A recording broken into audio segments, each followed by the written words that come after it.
tant qu'hypersensible, une des choses les plus difficiles sans doute, c'est les relations. C'est avoir des relations vraies, c'est savoir comment faire euh, dans l'amitié, avec son conjoint, avec ses enfants, au boulot. On a souvent l'impression de ne pas y arriver. Et même qu'on nous reproche d'être comme on est. Et ça finit par nous peser. Du coup, beaucoup d'hypersensibles regrettent de l'être. Ils se disent ah, si j'étais pas hypersensible, je serais plus heureux. Mais c'est pas vrai du tout. C'est un peu comme si, en voulant jeter l'eau de votre hypersensibilité, vous vouliez jeter aussi le bébé de votre propre cœur, de votre propre être. En fait, ce qui vous manque, c'est de comprendre quelles sont les lois des relations heureuses pour un hypersensible. Et dans cette vidéo, c'est ça que je vais faire. Je vais vous présenter les 7 lois des relations heureuses pour un hypersensible.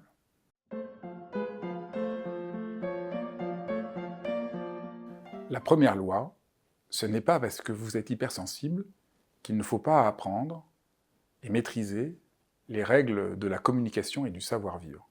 C'est un peu déstabilisant, parce que lorsqu'on est hypersensible, ce qui est vraiment important pour nous, c'est être sincère. C'est vivre des relations vraies. C'est pouvoir parler de cœur à cœur. C'est pouvoir être vraiment nous-mêmes.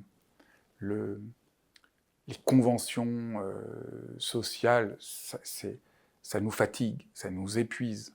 On a l'impression que c'est faux. Et même, souvent, je ne sais pas comment c'est pour vous, mais souvent même, ça nous ennuie, ce sort de réunion où on bavarde, on a l'impression que tout est faux. C'est vraiment difficile. Et donc, la tendance naturelle, c'est de vouloir pouvoir parler en ouvrant notre cœur. Et là, il faut faire attention. Il faut faire attention. Il faut prendre en compte la situation et l'autre. C'est un peu la leçon, à mon avis, du misanthrope de Molière. Je ne sais pas si vous vous souvenez de la pièce. En fait, le misanthrope, Alceste, c'est pas du tout un misanthrope au début de la pièce. C'est un hypersensible. C'est un hypersensible qui, ne connaissant pas cette loi, n'ayant pas pu faire la paix avec son hypersensibilité, finit peu à peu, de manière viscérale, par décider de se couper de tous les autres et de s'enfermer, au fond, dans une sorte de caverne, de désert. Mais on voit que ce n'est pas une décision logique de devenir misanthrope. Il n'a qu'une envie, c'est d'avoir des relations vraies, profondes. Il y a un amour des autres, mais la déception est si forte qu'il renonce. Et il y a un moment dans la pièce qui est très éclairant, il y a un vaniteux qui s'appelle Oronte qui vient lui demander son avis sur un sonnet qu'il a écrit. Alors on peut transposer, hein, vous êtes au bureau et puis vous avez le compte-service qui vient vous montrer son rapport qui est complètement nul et vous êtes offusqué à quel point c'est nul, ça fait semblant, tout est faux.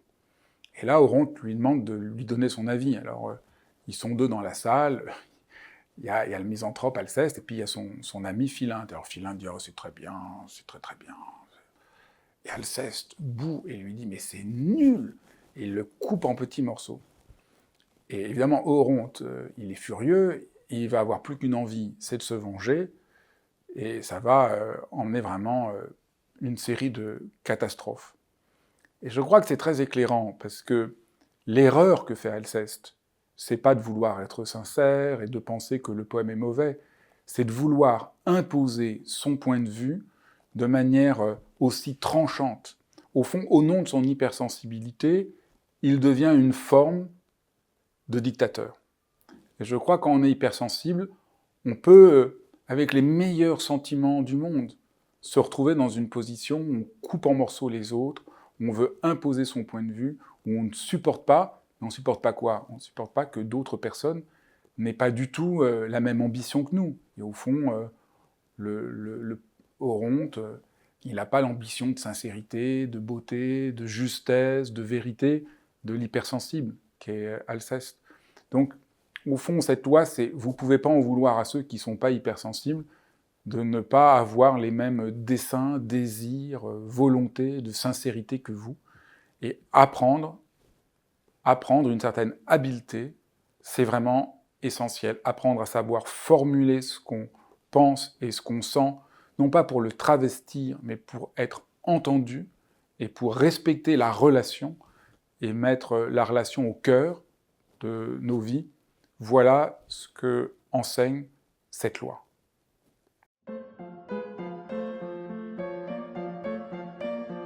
La deuxième loi, c'est confondre la résistance avec le rejet. Et ça, c'est une loi qui s'applique particulièrement au monde du travail. La plupart des hypersensibles ont le sentiment qu'ils n'ont pas le droit d'être comme ils sont dans la sphère du travail. Et souvent même, ça entraîne des conflits majeurs parce que le conflit devient tellement fort entre ce qu'on sent, ce qu'on est et ce qu'on a le sentiment que la société nous demande que ça devient très douloureux.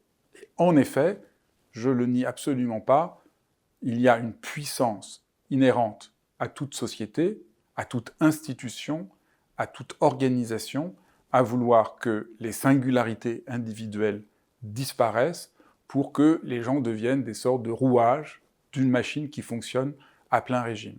Et donc, l'injonction sociale, soyez plus performants, soyez plus efficaces et taisez-vous, et n'ayez pas d'état d'âme, soyez juste fonctionnants, c'est vrai, insoutenable sur le long terme pour les hypersensibles. Peut-être à un moment, on joue le jeu, mais on finit par se sentir en décalage, en train de se trahir soi-même, et c'est extrêmement douloureux. Mais il y a une solution. C'est important de comprendre que cette résistance que nous impose toute société, organisation, institution, ne veut pas dire, comme nous avons tendance à le croire en tant qu'hypersensibles, que nous sommes rejetés. Parce que toute société a aussi besoin des hypersensibles. Toute organisation a besoin des hypersensibles, qui vont la bousculer, certes, mais qui vont inventer de nouveaux chemins, de nouveaux possibles, de nouvelles idées. Dans plein de sociétés, au bout d'un moment, on voit les gens sont mus par la peur d'être remarqués, de faire une erreur, et ils essayent juste de maintenir ce qu'ils font, et ça brise, ça coupe l'invention, la créativité, la remise en cause, la remise en question. Et s'il n'y a pas là un hypersensible qui est un peu plus créatif que les autres, qui ne peut pas faire autrement que sentir qu'il y a quelque chose qui ne va pas, qui remarque les signaux faibles que les autres ne voient pas, eh ben, la société finit par mourir de sa belle mort. Et donc, c'est une extraordinaire nouvelle. Quand l'auteur d'Harry Potter a écrit son livre, il a été refusé. Parce qu'on n'avait pas du tout l'habitude d'écrire des livres de jeunesse comme cela. Ou quand Proust a écrit La recherche du temps perdu, il a été refusé, il a dû le publier à compte d'auteur. Mais Harry Potter a été un des plus grands succès, et le livre de Proust est lu plus d'un siècle depuis sa publication. Donc on voit bien qu'il ne faut pas prendre trop au sérieux la résistance, mais au contraire comprendre que la résistance nous demande de trouver des manières de la contourner, d'aller plus loin, d'imposer nos vues, et donc d'être créatif à ce niveau-là.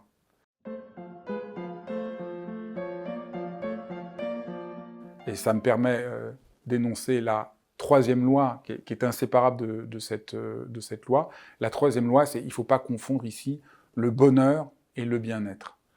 Et bien sûr, en tant qu'hypersensible, ce que je viens de dire, c'est pas facile, des fois c'est dur, des fois on est bouleversé, mais la grande erreur que nous faisons, c'est mais d'où vient cette idée que le bonheur consisterait à vivre dans un calme plat, de vivre sans aucune vague?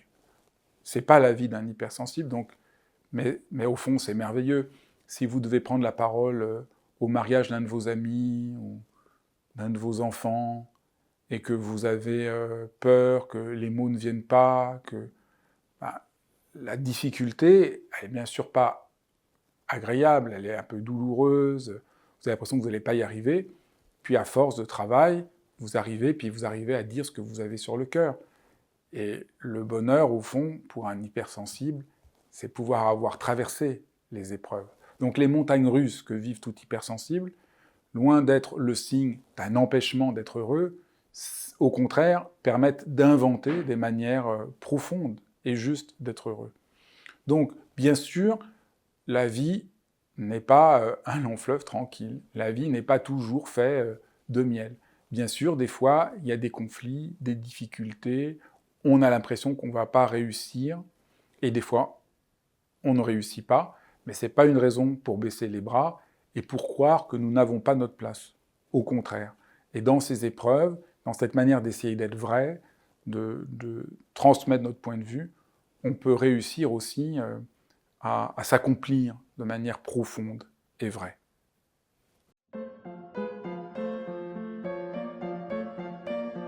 La quatrième loi, il est important de cultiver des relations sincères et profondes pour pouvoir supporter toutes celles qui ne le sont pas. On pourrait le dire autrement, respectez votre besoin d'intimité. Quand on est hypersensible, on a dans tous les fibres, on pourrait dire, de son être, dans toutes les cellules de notre corps, besoin de chaleur, d'amour, de vérité, de partage. Et donc souvent, on est blessé, on est déçu, on est hébété devant la dureté des relations, la froideur. Mais c'est pour ça qu'il faut prendre le temps de cultiver des relations, même peu nombreuses, mais sincères et profondes. Et là, c'est vraiment important. Comme les gens oublient que l'amitié demande du temps, un partage, une construction, ça ne vient pas tout seul. Beaucoup de gens passent à côté de la chance qu'est l'amitié ou des relations profondes. Mais ça peut vraiment faire la différence. Parce que s'il y a un moment, il y a une personne à qui vous pouvez parler en toute confiance, alors vous verrez, les relations un peu pénibles, un peu jouées, sont beaucoup plus faciles. Une autre possibilité, c'est d'entrer dans une association où il y a un espace de bienveillance réelle qui existe. Moi, par exemple, dans l'école de méditation, cet espace de partage où on pratique ensemble, ça me ressource énormément. Et je réussis d'autant plus à pouvoir affronter les nombreux défis que je peux avoir à vivre. Parce qu'à côté de ça, depuis que je suis jeune homme, j'ai vécu dans des groupes où on pratiquait la méditation et qui permettent, hors des conflits d'intérêts et de personnes, de vivre des relations sincères.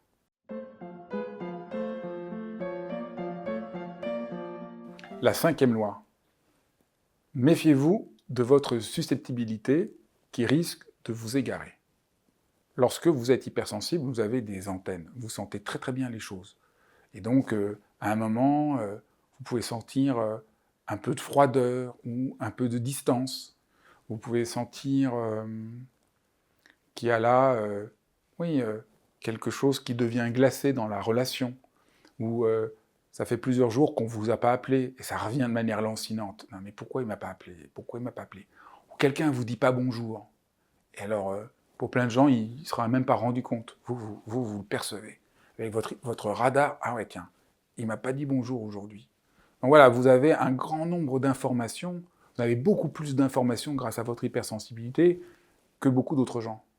Et du coup, vous en déduisez que la personne vous en veut. Elle ne vous a pas dit bonjour parce qu'elle vous en veut, ou qu'elle est fâchée, ou telle personne ne vous a pas appelé, et vous en concluez que c'est parce que, au fond, elle n'attache pas à la relation autant de prix que vous. Et c'est là où vous vous êtes trompé. C'est là où votre susceptibilité vous a égaré.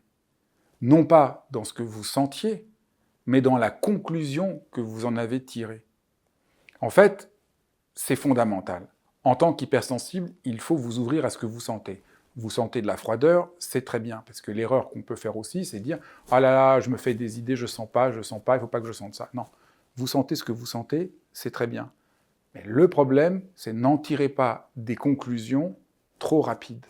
Il faut ici examiner si ce que vous ressentez a le sens que vous croyez. Par exemple, la personne ne vous a pas dit bonjour. Est-ce que vous êtes sûr que c'est parce qu'elle vous en veut? ou peut-être elle a juste eu un problème ce matin, ou dire bonjour n'a aucune importance pour elle, et c'est pas dirigé contre vous, il n'y a rien de personnel, c'est juste que c'est sa propre limite à elle aujourd'hui. Donc c'est vraiment très important de bien faire attention à ce moment-là, qui passe souvent, on ne s'en rend même pas compte, où on tire une conclusion qui n'est pas légitime. Et pour nous aider, revenez à ce que vous sentez. Ah oui, il est un peu distant, il est un peu froid. Et là, demandez-vous, mais au fond, pourquoi? Et souvent, c'est le problème de la personne elle-même qui est prise par, voilà, qui est fatiguée, qui a des problèmes personnels, et ça n'a rien à voir avec vous. Ouf!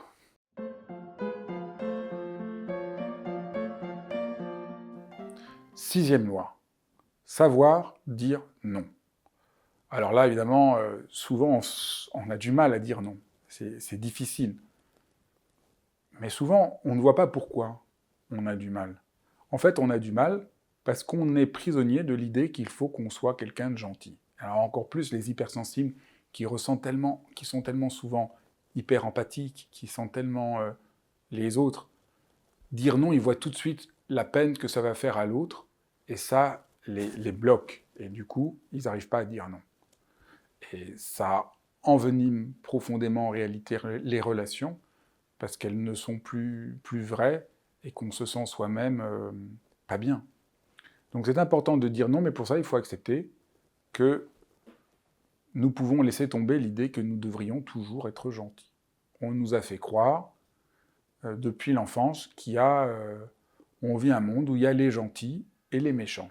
Les méchants sont pervers et sont durs et atteignent leur but, tandis que les gentils sont gentils et sont des victimes.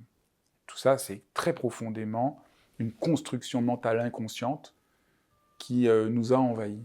Et du coup, qui nous fait croire que dire non, c'est être méchant, et donc méchant, être pervers, et qu'il faut être gentil. Et ça, c'est juste bullshit. C'est absolument retors. Parce que personne n'est gentil tout le temps. Il y a des moments où on est gentil, il y a des moments où on n'y arrive pas, il y a des moments où on est doux, il y a des moments où on est dur, il y a des moments... Et ne pas faire la paix avec l'entièreté de ce que nous sommes, c'est-à-dire faire la paix avec le fait qu'on est des êtres humains, et vouloir s'imposer comme ça cette règle abstraite, écrasante, ça tue la vie en nous. Et donc, il faut accepter de ne pas toujours être gentil. Et vous verrez, ça fait un bien fou parce que ça nous permet de nous réapproprier une puissance inhérente en chacun d'entre nous. Il y a une puissance en chacun d'entre vous. Et à force d'être gentil, vous vous coupez de cette puissance et vous vous enfermez dans la posture de victime. Libérez-vous de ça.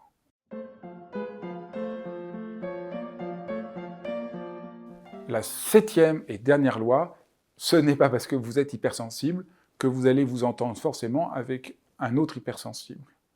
Alors là, c'est un peu déconcertant, parce qu'on a l'impression, comme ça, spontanément, que, en tant qu'hypersensible, quelqu'un d'hypersensible, on va bien s'entendre. Mais des fois, c'est pas le cas. Par exemple, vous avez beaucoup de mal à supporter certains bruits. Et donc, vous faites très attention à chez vous, à qu'il n'y ait pas de bruit, etc. Et puis, vous rencontrez quelqu'un qui ne supporte pas les odeurs. Votre première réaction, mais comme elle exagère! Vous ne voyez pas du tout qu'elle est hypersensible parce que vous êtes tellement habitué à votre hypersensibilité que vous vivez avec elle et l'hypersensibilité de quelqu'un d'autre vous semble exagérée. Et donc, même en tant qu'hypersensible, on a à apprendre à nous ajuster à d'autres formes d'hypersensibilité que la nôtre. Et en fait, l'hypersensibilité, ce n'est pas, comme je dis tout le temps, une pathologie ou une maladie. C'est une caractéristique d'être. Et il y a autant d'hypersensibilité qu'il y a de gens. Et donc, au fond, chaque personne hypersensible a une manière complètement différente de la vivre. Donc, quand on est hypersensible, il faut qu'au lieu que ça nous enferme sur notre hypersensibilité, que ça nous aide à discerner la singularité de l'hypersensibilité des gens qui sont autour de nous. Et alors, ça devient passionnant. Et alors, c'est comment ton hypersensibilité? Ah, c'est comment tu sens ça? Et à ce moment-là, oui, l'hypersensibilité devient une forme extraordinaire de tolérance. Voilà, j'espère que ces 7 lois vous donnent une autre vision de comment vivre en tant qu'hypersensible et vous montrent qu'il n'y a aucune raison d'être découragé. Nous pouvons, sans sacrifier notre hypersensibilité, en comprenant en quoi elle est une force et un atout, vivre des relations harmonieuses avec les autres. J'ai commencé à publier des vidéos sur cette chaîne il y a seulement quelques mois et vous êtes de plus en plus nombreux à les suivre. Ça me touche beaucoup. Abonnez-vous, c'est vraiment important. Ça permet vraiment de faire croître cette chaîne et de pouvoir porter à d'autres ce qu'on essaye de faire, promouvoir une vision plus humaniste de la vie.